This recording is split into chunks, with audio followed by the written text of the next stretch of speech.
বিসমিল্লাহির রহমানির রহিম। আসসালামু আলাইকুম ওয়া রাহমাতুল্লাহি ওয়া বারাকাতুহু।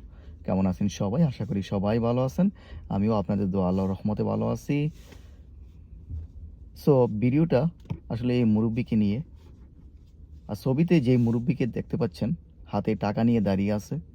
এই মুরুব্বি হলেন একজন রিক্সা চালক। তিনি অতি কষ্ট করে উনার জমানো টাকা এবং অন্যান্য মানুষের কাছে ধার চেয়ে, সাহায্য চেয়ে উনি কিছু টাকা সংগ্রহ করেছেন, যার টোটাল টাকা ছিল ২২,০০০ টাকা।